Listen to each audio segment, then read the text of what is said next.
Hello and welcome to Waters and Stanton's video channel. Another video for you. This time I'm going to talk about small gardens because I know a lot of ham operators got small gardens and we get phone calls quite regularly saying what sort of antenna can I put up.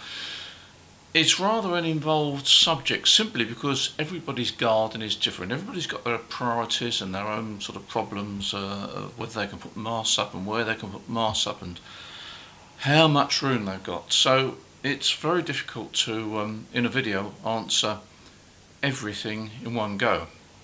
So what I'm going to do now is I'm going to talk generally about the small garden, what you can and can't do, what you should consider, give you some things to think about, and then in future videos I'm going to go deeper into each antenna system that I cover.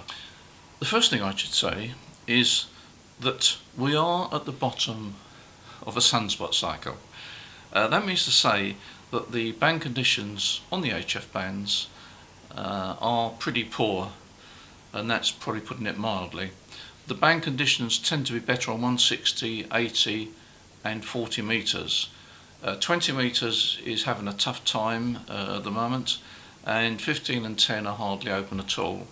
10 will give some sporadic in December and in May and June, July, but it's likely to otherwise be dead. 15 metres may just open occasionally. 17 metres is an interesting band that has been open from time to time, but again it's quite badly affected by the sunspot cycle. The good news is that we should reach the minimum of the sunspot cycle around about June next year. So after that everything gets better. If you're a newly licensed ham radio operator, then of course you don't know what the good times are like, but the good news is that the good times are coming. Now the first thing to say with a small garden is that you have to accept you've got a small garden. There are limitations. But ham radio is all about experimentation and challenges. I, about 3 years ago now, operated a very large ham radio station in the USA.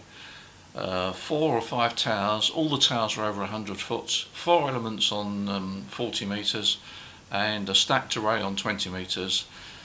A full-size vertical on 160 metres. Basically, if you could hear them, you could work them, and you could call CQ and you get a pile-up, and that was very, very exciting. But it wasn't long, sort of later in the week, I thought, wait a minute, I'm not really sure that I would enjoy this long term, because it's rather like fishing with a massive great big net. Put it in the pond and you'll get all the fish you want, because there's no challenge there. To some extent there's no skill. I mean the time spent in maintaining the aerial farm I guess is quite time consuming, but there wasn't a challenge there. So I think if you've got a small garden you need to make the most of it. First of all, it's a challenge. Yes, it can work and it will work for you. You need to put the right antennas in there, you need to get everything sorted out and everything's on top-notch form, and put the right antennas in there and operate them and feed them and connect them in the right way. Then you'll have some fun. You're never going to be able to compete with the guys with the 100-foot towers, but there again you've got to be realistic, and everybody in ham radio has a challenge of some sort. I think I'd rather sleep safely in my bed in a gale force wind, knowing that not much was going to happen even if the masts fell down, rather than have a 3-element Yagi on a 50 or 60 foot tower and think, oh gosh, I've got to go and crank that down. Anyway, that's a sort of a view, and if you've got a small garden you're not likely to have a 60-foot tower in the garden anyway. As I said earlier in the video, I'm going to cover the various options in more detail in future videos. If you want to get on the HF bands quickly, probably the best band to aim for is 20 metres, particularly if you've got a small garden. The reason? Well, 20 metres tends to be open most days, not so much in the evenings, but it's open most days. If you've got an antenna, you're likely to work some European stations with ease. All you need is a dipole, a 20 metre dipole. 20 metre dipole very easy to install. Take 10 metres of wire, cut it in the middle, feed it with coax. The sheath goes to one side, the inner conductor goes to the other side. Either string it up in the garden between 2 points or make it an inverted V, so you feed it in the centre and the legs come down like that. That can be fitted in a lot of gardens. Feed it with, you can use RG58. I mean, one or two videos recently have suggested that RG58 is rubbish. Well, it's not rubbish coax. I've used it for many years and lots of people still use it. If you use a shortish run, say, I don't know, 40 or even 50 foot on 40 megahertz, 100 watts, the loss is very small compared with what you might be led to believe. Feed it with RG58, you'll be on the air, you'll work some stations around Europe, and with a bit of luck you'll get across to the USA when the band is open. It's easy to do, it's a single band antenna, but it will fit most gardens and it will get you on the air and you'll have a bit of fun. Now let's go through the choices that you might want to consider. An end-fed wire with a 9-to-1 balun connected to your transceiver. My advice is don't. A 9-to-1 balun gives you an impedance, feed impedance on the secondary of about 450 ohms, something like that. Connect an end-fed wire to it, random length of wire, you'll get a high SWR. You may struggle to match it with the inboard ATU. You might be able to match it with an external ATU, but it's just not something I would recommend. So random wires, unless there's a particular reason you want to use a random wire, don't use random wires, full stop. But an end-fed wire can be very good.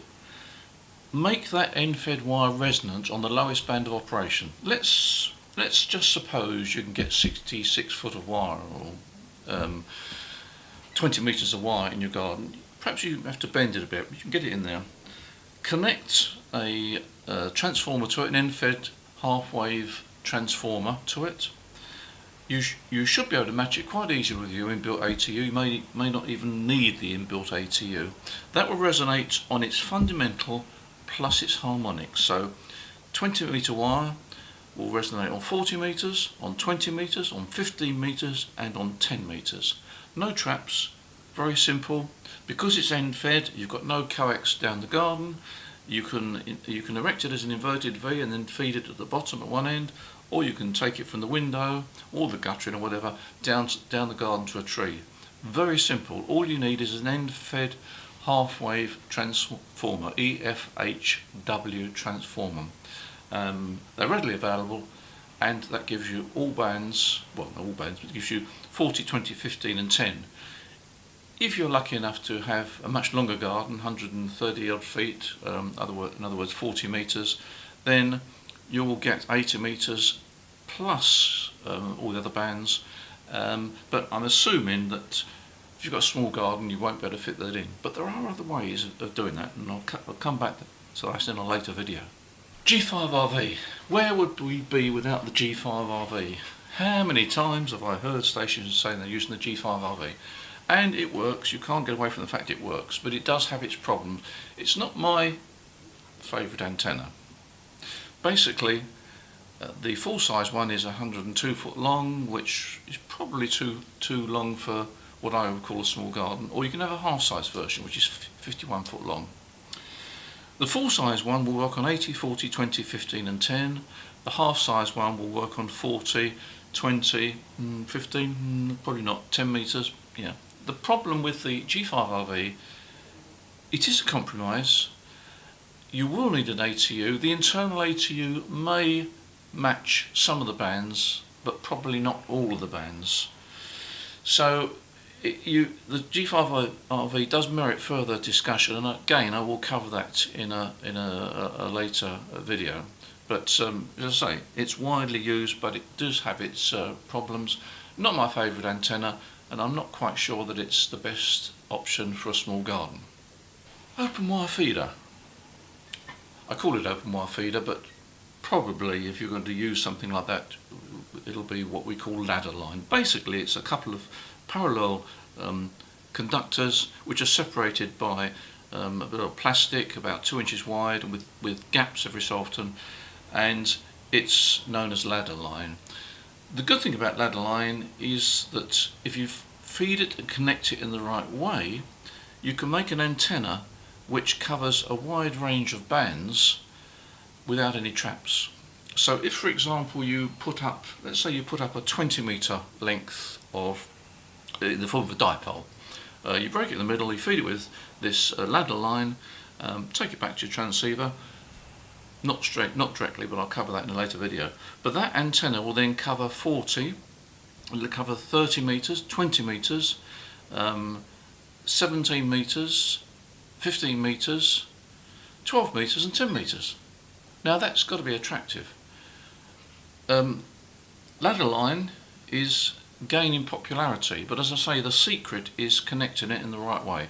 I'll come back to that in the video, but it does mean to say that if you can get 20 metres of wire down your garden, it'll work. Now do remember that with wire antennas, generally speaking, you can bend them. You can put bends in them to fit them into the garden. Again, cover it in later videos. And what about a vertical? Well, I suppose in many respects a vertical is the obvious way that you would think. You think, well, if I ever put a vertical in the garden, that's going to be great. I mean, I don't need a mast to support it because it supports itself, and it's going to take up no room at all. Well, you are right in many respects, but the vertical is a little bit fussy about the ground connection. If you're going to have a vertical, you do need to put down some ground radials. Now those radials can be laid on the ground, they don't have to be under the ground, they can be laid on the ground. There are practical things about cutting the lawn, this sort of thing. Some people just roll the radials up and put them out again. But there are practical things about radials. The fact is that a vertical does work extremely well. You should take it away from the house, don't put it near a wall and so forth, but given that a vertical takes up very little space, it has inherent low angle radiation even at ground level. Now that is good for DX, so on 10, 15 and 20, assuming that 10 and 15 are open, it'll work quite well, work good on 20. On 40 it's pretty good, but you will find that the short range contacts over, say, I don't know, 150, 200, 300 miles won't be so good as a horizontal antenna because it's predominantly low angle radiation. But on the other hand, it will enable you perhaps to work some DX. Unlikely you can add 80 metres because the aerial starts to become quite tall unless you use some form of loading. So again, I will come back to the verticals in a later video. As I said at the beginning, this video really is to give you some areas to look at and to consider what will work in your garden. I'm sure at the end of this series we'll be able to come up with something that will work in your garden. There are all sorts of little things you can do, and hopefully I can cover all those in coming videos. But do remember that if you've got a small garden, it doesn't mean to say you can't work the HF bands and you can't work some DX. You may not be at the top of the pile, but does that really matter? Does that really matter?